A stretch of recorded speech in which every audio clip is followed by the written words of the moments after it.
This is called The Heaven-Sent Leaf. The speculation of contemporary life, the teeming green of utterance, to feel this clean, this dream éclat. There is in the heart the hard rendering prophet, as if we were plucking the leaves from the trees. Let us think of this soft verdure of the spirit of this age as now inside of us and swollen by spring rain. To imagine oneself as a river, to imagine oneself as a stretch of cool water pouring into a basin or brain. And if one knows one is not free, one crawls from the back of the head to the river and places one's pinky, oh, so cautiously in. That poem, again, is entitled The Heaven-Sent Leaf, which is actually from Goethe's Faust, and it's a phrase he uses to describe paper money. And I think our presentation will illustrate sort of where that poem's coming from. So I'll leave it to Annie, who's a poker player. Yeah. So Katie can read her poetry. It would be really boring if I just played poker in front of you. So don't worry. Before we start, I just want to give a shout out to Craig and Mike, who are the tech guys over in the back who you don't see, because, yeah. You should really give them a hand, because we had horrible PowerPoint problems this morning that seemed to be unsolvable. And they worked tirelessly from 9:30 until 1:30 and got them solved, we hope.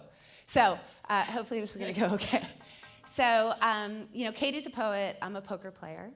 We're going to tell you a little bit about how we got to this place of doing these kind of strange things for a living. So Katie and I, along with our brother Howard, grew up on the campus of St. Paul's School in Concord, New Hampshire.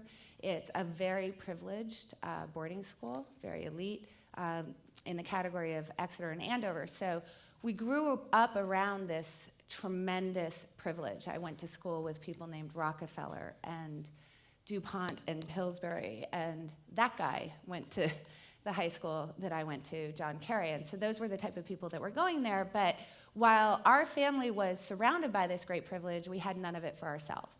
My mom was a housewife, didn't make any money, didn't come from any money. My dad grew up in West Philly, the son of two immigrants, a Jew. The school that we were at was Episcopalian.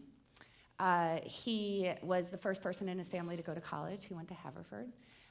Ended up going to Harvard Law, but dropped out because he had such a great love of the English language that he realized that despite the tremendous disappointment that would come from his Jewish mother, not going into law or medicine, which were the two places she really wanted him to be, that he wanted to be an English teacher. And in so doing, he landed at St. Paul's School and ended up being the head of the English department there, but was truly the token Jew. He was the only Jew at this whole school. And not only that, but it turned out that a lot of the faculty members there were also came from a lot of money. So we were this very strange family. We were one of the only families that didn't have any money. We were the only Jews on the campus. And that's my dad. Not a wasp. We didn't Photoshop that hat on him. He wore that willingly and actually purposely put that up on the internet, which is where we actually got that picture from. As you can imagine, doesn't fit in well among the elite waspy people in this country.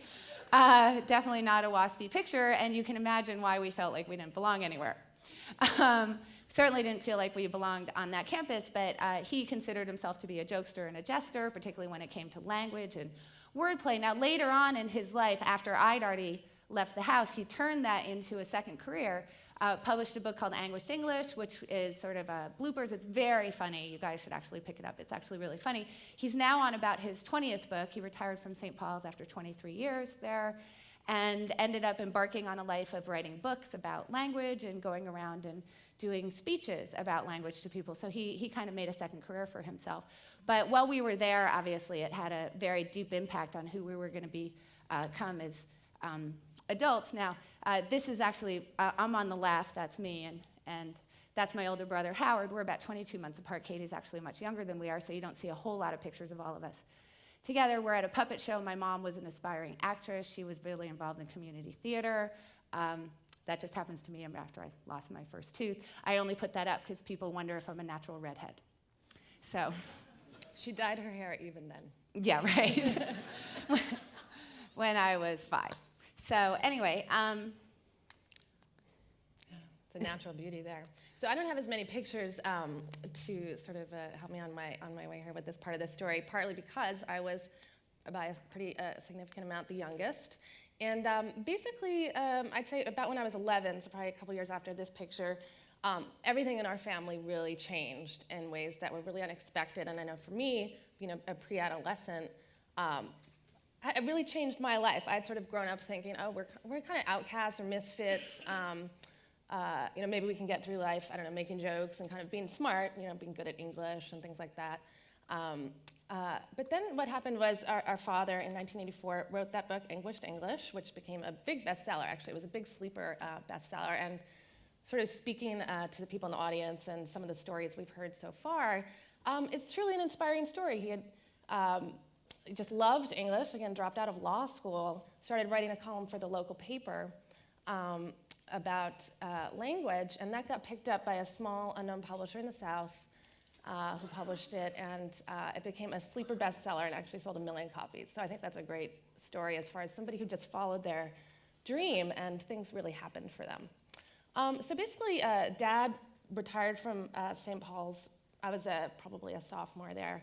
Our mother left our father and decided to pursue the acting in New York.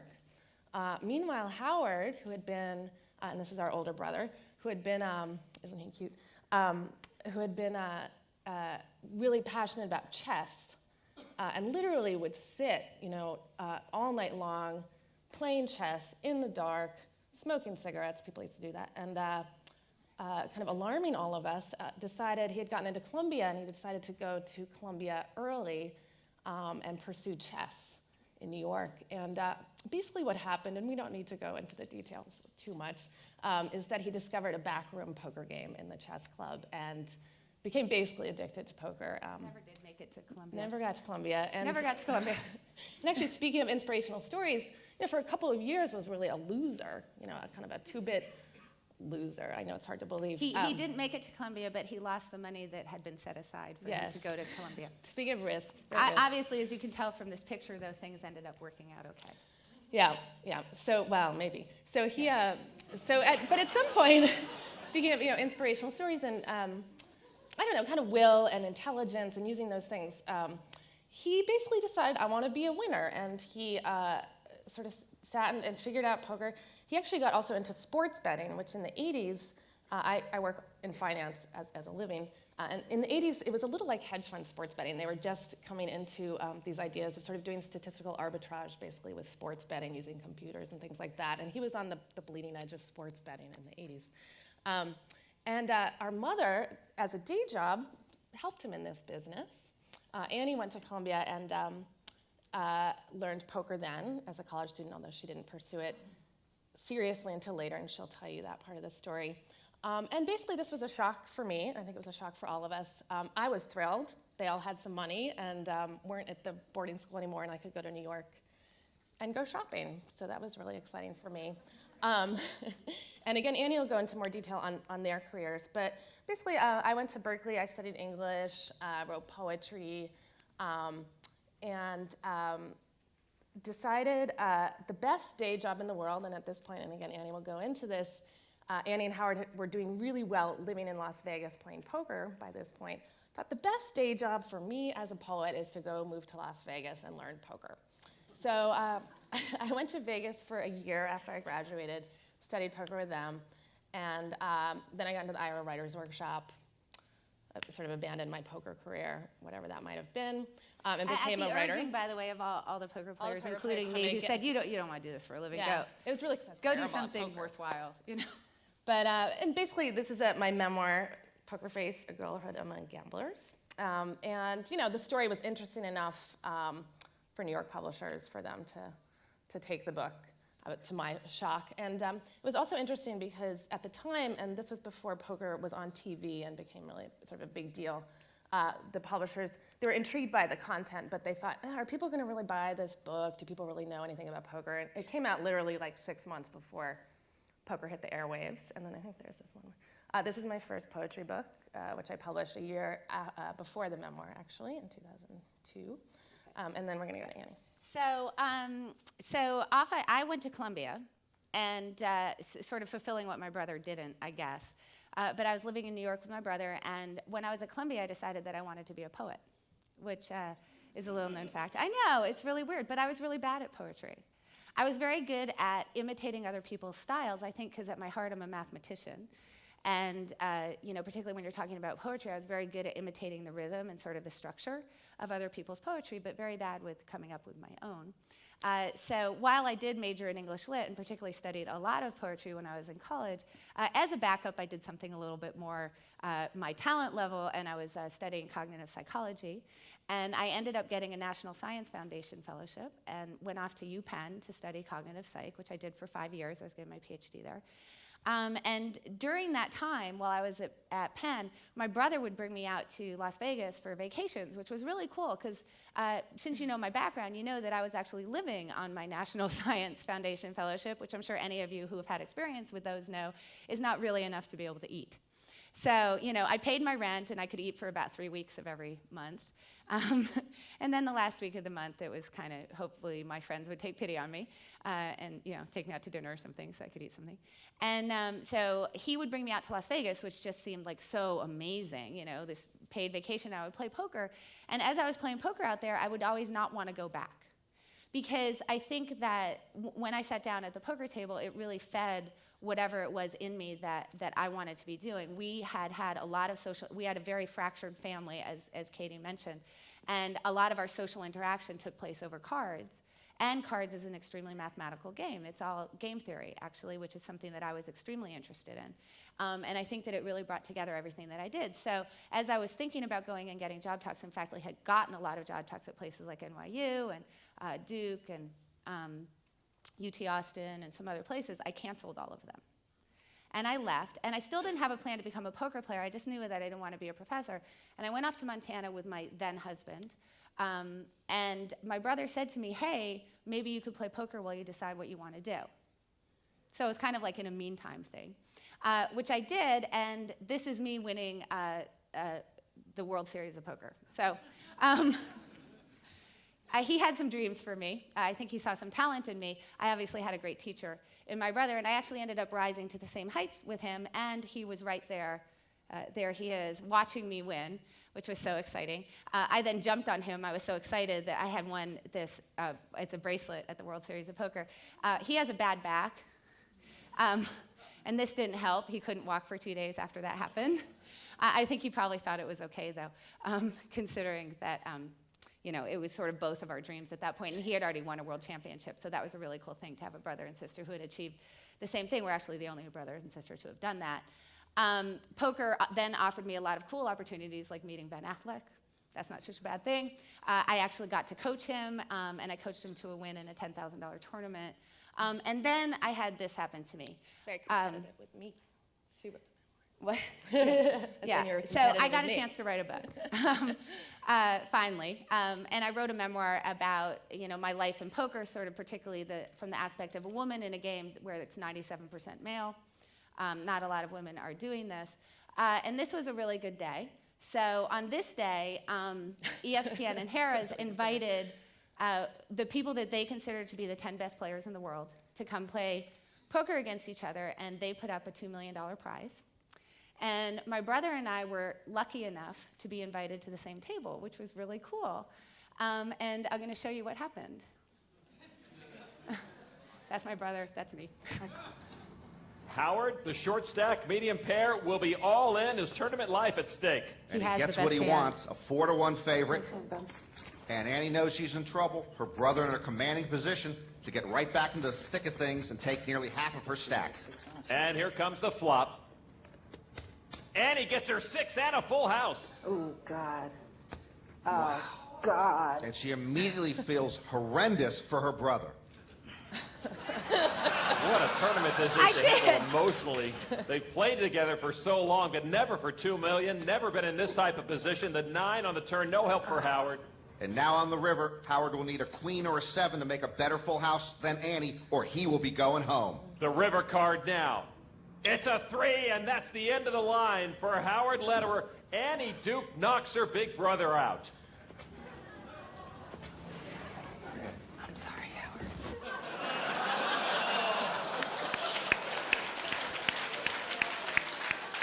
So here's the deal. First, I get a little emotional watching that. So first of all, I want to point out that I had a very large chip lead on him, which allowed me to take on a little bit more risk. But there's nobody in that situation that would have ever folded 2 6s. So I didn't do anything that strange.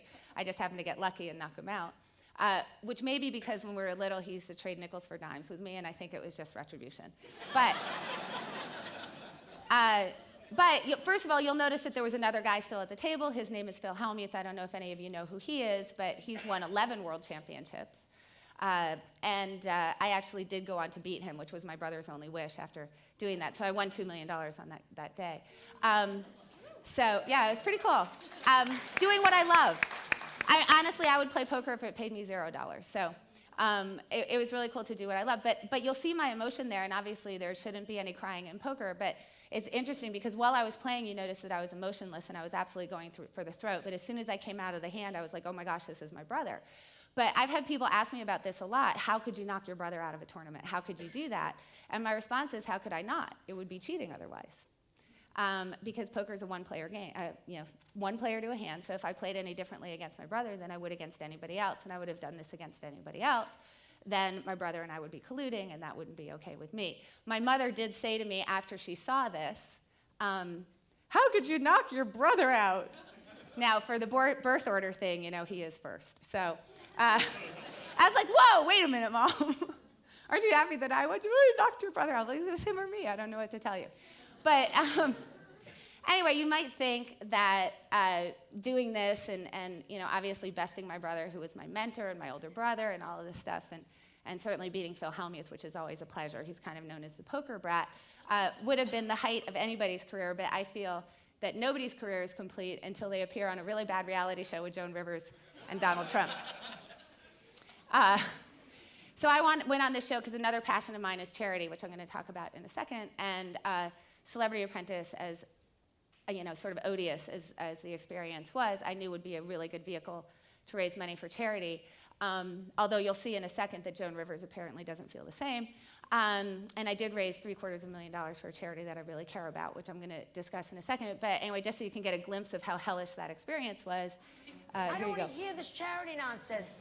Charity is a very wonderful thing. This is a side of Joan I haven't seen, and I definitely didn't think I was going to see it coming towards me. And your people, you give money with blood on it. I met your people in Vegas for 40 years. None of them have last names. None of them. They have cash pools. You're a poker player. A poker player. That's awesome. Beyond white trash. Poker players are the most awesome people in the world. Poker players are trash, darling. Trash.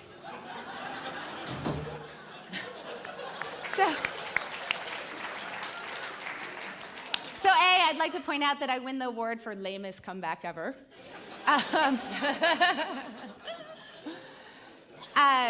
But interestingly enough, this is actually germane. I mean, aside from the remarks she made about, what is this charity thing, is that she actually has a view of poker players that's very outdated. It's from, 40 years ago, but something that I definitely experienced when I was coming up as a player. I think we all need to remember that poker didn't get on TV as a phenomenon until 2003.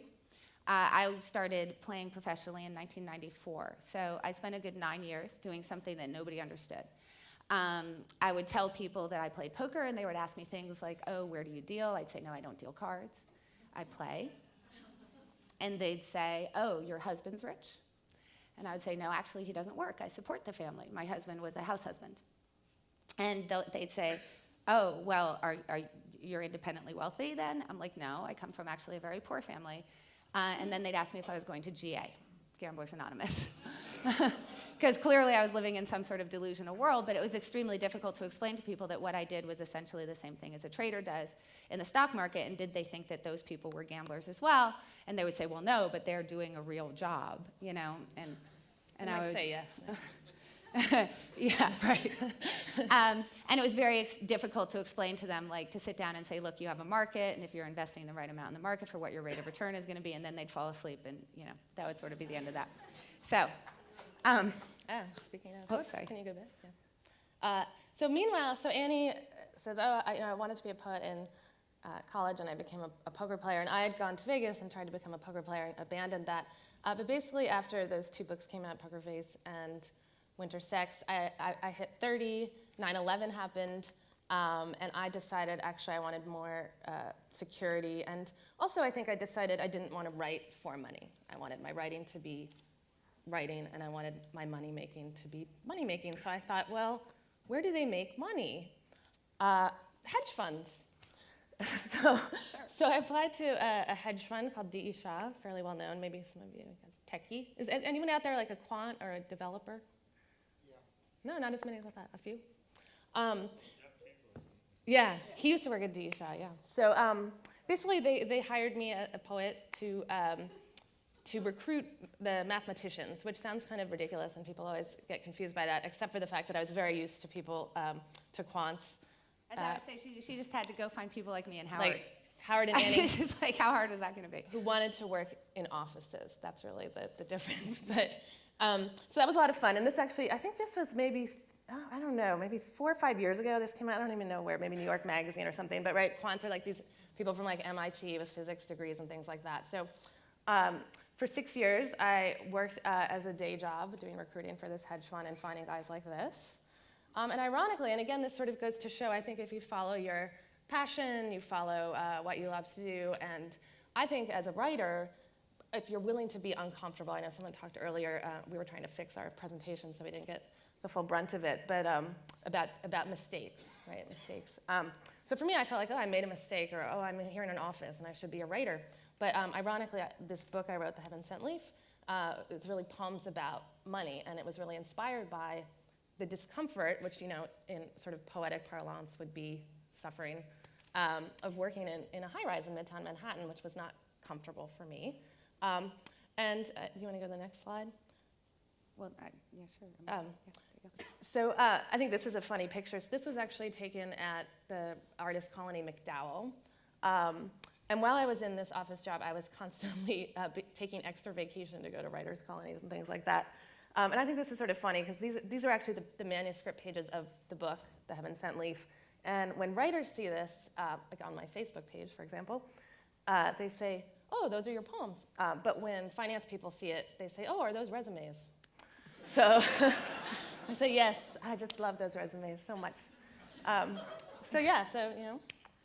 You're looking very thoughtful about the resumes, I must say.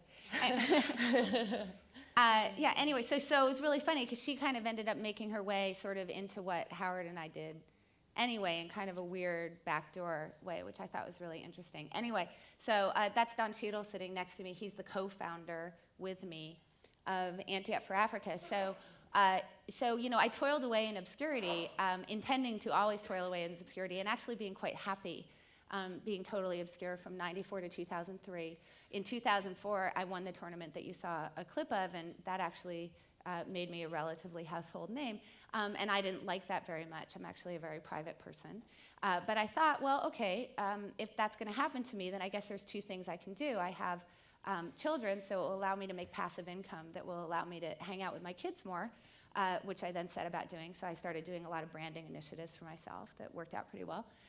But then also, I think because I had always been very sensitive to this idea of privilege versus, you know, people not of privilege, and what it's like to have people who have so much wealth and don't realize how much privilege they have, which is very much the people that I was exposed to when I was growing up at St. Paul's. There were a lot of people who had a great sense of entitlement there. And I think that I felt that really keenly, and always felt like as soon as I got the chance to really do something significant, that I wanted to make some impact on people who didn't have privilege, because this was something that had made a big impact on me. So we founded an organization called Anti-Up for Africa 3 years ago, and we've raised over $4 million for Sudan. and we're continuing to do so. Our next big event is going to be in next July, and that's been a really amazing experience for me, really, really wonderful, and something that's really incredible that's come out of poker for me. By the way, Don Cheadle is like one of the most amazing human beings on the planet, if any of you ever get to meet him. So I consider this actually probably the greatest achievement that came for me out of poker, much more important to me than any of the wins that I did. The wins I really consider a vehicle to be able to do this kind of stuff. But for me personally, my greatest achievement is actually creating zombies. That's my youngest daughter, Nellie. Here she is without her zombie makeup on. And just to show off, there's Lucy. She's mine too. There's Leo, whose birthday actually is in a few days. And there's Maud, my oldest, who people seem to think look remarkably like me. And then that's my cat, who also looks just like me. One thing that's funny, I remember when Annie was on The Apprentice, we heard a story about how Donald Trump, who I guess didn't quite know, didn't have full background on her, found out that she had had 4 children. Which you think he would know before I came on the show. His assistants must not be so good. He needs a good recruiter. This is like a long way into the show. It was like 8 weeks into the show. But apparently he looked her up and down and said, "They came out of your body?" So should I read a poem? That was before he complimented my breasts, which he did do, by the way. Yeah. So Katie's actually going to finish with a poem, but I just kind of wanted to tie things up really quickly. Just say, in thinking about this presentation, which was kind of an interesting exercise for us. I mean, normally I present alone, and I think Katie does too, and kind of trying to figure out, like, how are we going to share this stage and how are we going to tell a cohesive story between the two of us when our paths look like they're so different.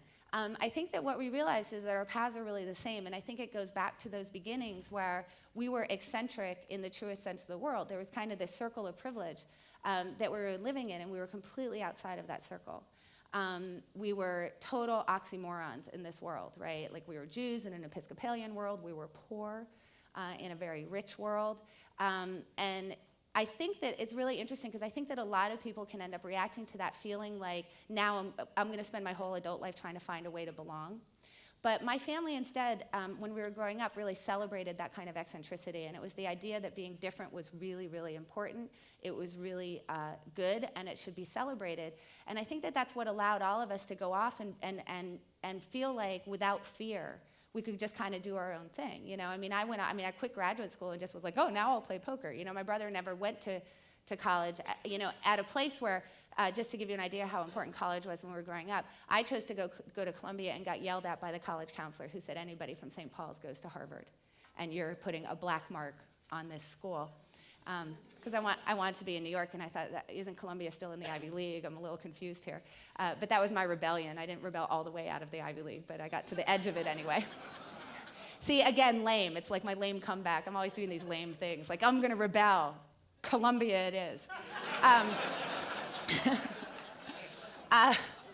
But so here I was, and I dropped out of that, and I went off, and here I'm this mom with 4 kids, yet I'm playing poker, which really made moms uncomfortable. I didn't necessarily get a good reaction from, at least before 2003, from the other parents. They weren't sure about the family, and I was a gambler, and was I dealing drugs too, or what was going on? And then in poker, obviously, I was really not accepted either, because it really is 97% male, and it's males with very high levels of testosterone who don't like being beaten by women, and they really abuse you at the table, which is, I think, chases a lot of women off. And why was I able to deal with that? Well, because I was kind of used to that already, and it was okay with me. Because my being different, I thought, was a good quality, and it was a positive quality, and that eccentricity that we had grown up with seemed to be like, that's the way that you make an impact, and that's the way that you become a significant human being. And I think that for Katie, it's the same thing. She obviously ended up doing this very strange path. I'm going to be a poet, then I'm going to do this, and now she started her own company and gone off on her own. And I think that that really just comes from, how we grew up as individuals and how my parents reacted to that situation. So, and sort of in the spirit of oxymorons, I'm going to finish with a poem called Intimacy that's about Michael Milken. You guys know Michael Milken? Okay. So the Junk Bond King. And it's really about intimacy, desire, need, greed. These 3 bridges, like the brain, lit up and heading out toward Brooklyn. I'm slumped in the cab thinking heady thoughts of heady things, like an ostrich or like an intellectual thriller. For example, Den of Thebes, in which the arbitrageur Michael Milken is at first defined by a healthy ambition that later in the story turns to plot-driving greed. It's as if his most natural desire to do good had over many years metastasized, crackling over the phone lines, hiding out in the back seat of his de rigueur black limousine via messenger across the park, his pulmonary conscience pumping darkly in his greedy heart. Like a toddler hiding grimly in a closet or hamper. Or like the king who fled the palace on the hill that's now ablaze, which explains, I guess, the fighter jets that circle overhead, the surfeit of broadband, as well as this beautiful bed, now bereft of our lowly ambition. I'm lying here. There's no one else. And the flowers that you've given me are wilting in the Slurpee cup. There is ambient noise of jet planes, desire. Thanks.